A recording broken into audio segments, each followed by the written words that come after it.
Welcome back, everybody. One of the biggest themes to this new year of 2026 so far has been stopping fraud. And we here at Just the News have been breaking story after story after story on the scale of the Somali fraud in Minnesota and, of course, around the country, and the staggering sum of money we're going to talk about today. But at least one senator is looking to do something about not just that fraud, but all fraud in government. Joining us now to talk about his latest idea to tackle fraud and waste in the system, Kentucky Senator Rand Paul. He also serves as the chairman of the Senate Homeland Security Committee. Thanks so much for being here, Mr. Chairman. Glad to be here, and thanks for having me.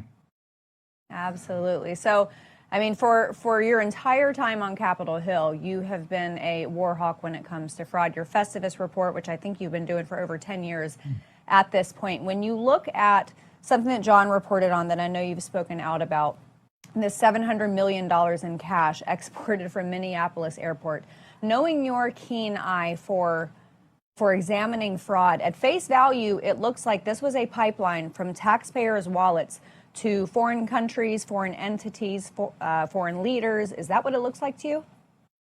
Well, John got my attention when he said $700 million in suitcases is flowing through the Minneapolis airport. It doesn't take a rocket science to think, gosh, that's a large amount of money. But also, John's reporting that this is much greater than other airports around the country. And so I think this is something that is the tip of the iceberg. One of my favorite memes of the last week or so is a cartoon of an iceberg, and the tip of it is the Somali fraud, but underneath it is California. When you think about the sheer numbers and the amount of money going into welfare in California, it's not hard to think that if we actually do what we should do and investigate this thoroughly, we're not going to find a lot more. Some people say, well, gosh, isn't it against the law for immigrants to be getting welfare? And this is a discussion or a point worth discussing. Ostensibly, it is supposed to be against the law if you come here as an illegal immigrant in the first 5 years to get it. But what we've done is we've gone around the legal immigrant status, and we've added this whole other category of a special visa or refugee status, which is hundreds of thousands of people. It's not like we're admitting a few thousand people that are being oppressed by their government. Hundreds of thousands of people come in on this, and they're not exempt from the ban on welfare, and they're on welfare. And as you guys have reported, like 80-some% of Somalis that have been admitted into our country are on welfare, and they're still there like 5 and 10 years later. And then it turns out it's not just welfare dependency, it's actually a scam, and they're stealing the money. So I've offered a couple of bills. We're in the process of writing one that will be an audit of all the programs, all the cash programs, all the programs that are shared between federal and state. They all need to be audited. But I've also said, we ought to change the rules and not have refugees get welfare at all. And so I have a bill that would say refugees don't get it. And people say, well, gosh, these poor people come from war-torn areas. How will they survive? Well, they will survive the way we traditionally did, is when we admitted people, if you sponsored them, they're your responsibility. So you have many of these charities involved with bringing people here, and then the church charity thinks that charity involves signing them up for welfare. No, charity involves if your charity brings them here and they aren't working enough to have food, you feed them. It's charitable to give your own money. It's not charitable to take someone else's money.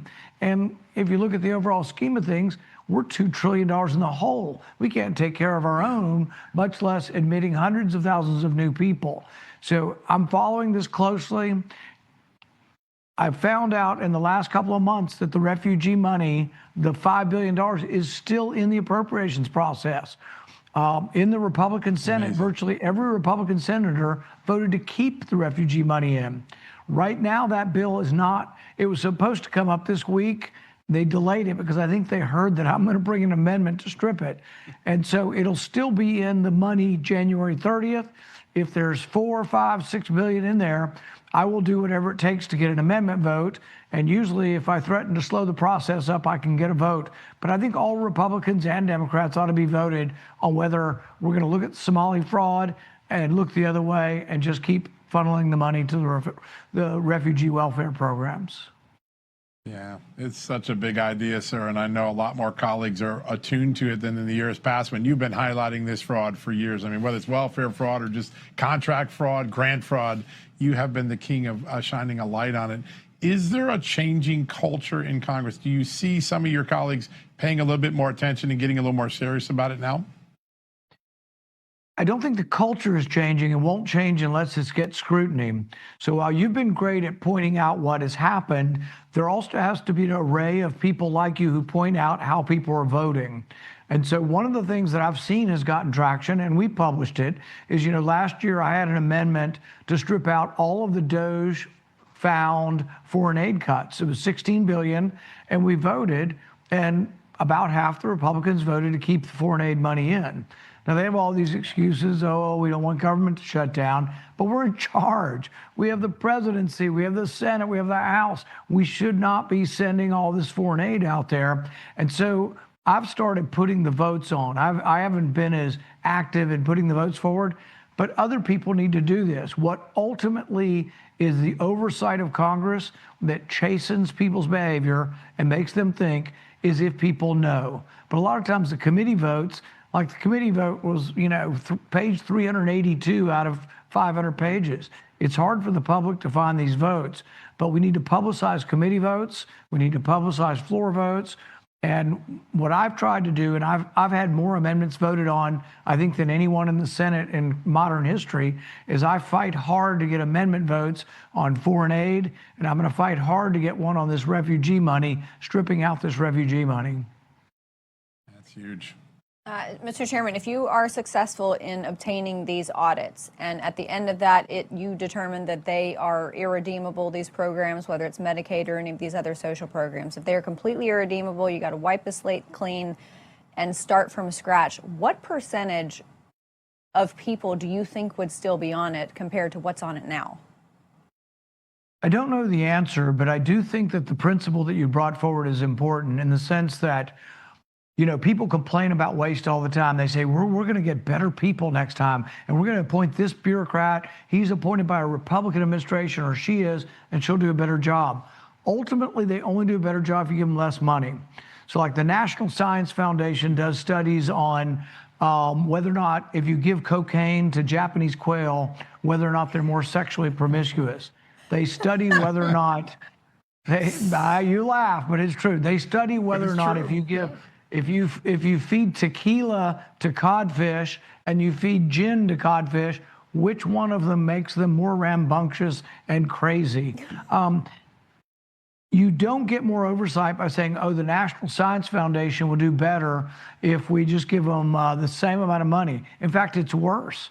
They doubled the funding last year under this CHIPS subsidy bill for subsidizing billion-dollar microchip companies. They doubled the National Science Foundation. So my question is, do you think there'll be more waste next year or less?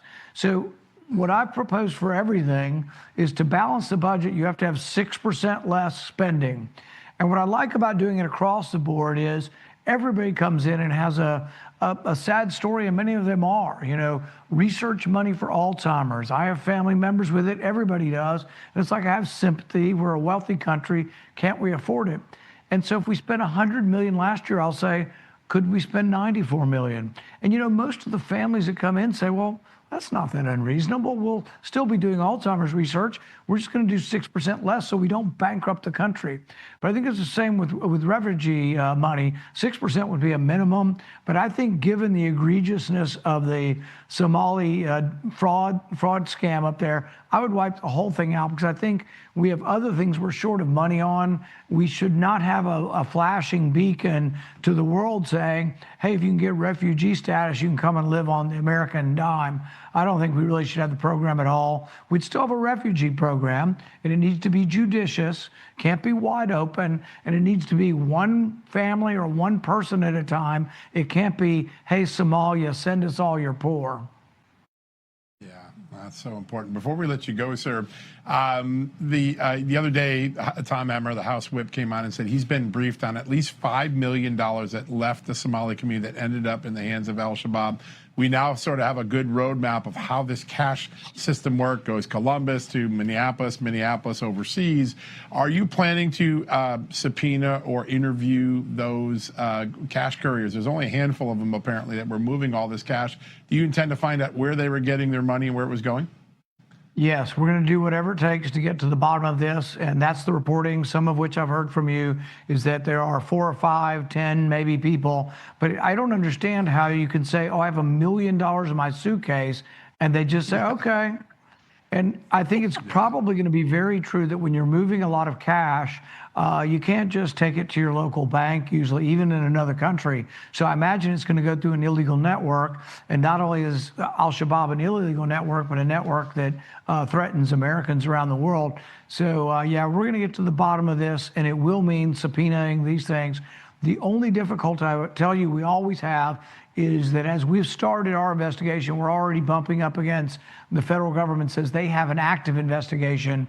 And whereas I can investigate for facts, I can't put people in jail. So if the FBI is currently investigating this or certain members of the government are, it may be delayed as far as me being able to bring individuals who may shortly be, you would think, under indictment. Yeah, that's a big revelation, but it's important. I know one thing. I've watched you for a long time. You will get the American people the answers. I'm certain of that. Yeah. So absolutely. I think the American people feel like this. Yes. Yes. Thank you. Excellent. Excellent. Because kicking the American taxpayers in the teeth. Chairman of the Senate Homeland Security Committee and Senator Rand Paul, thanks so much for being with us tonight, sir. It's an honor.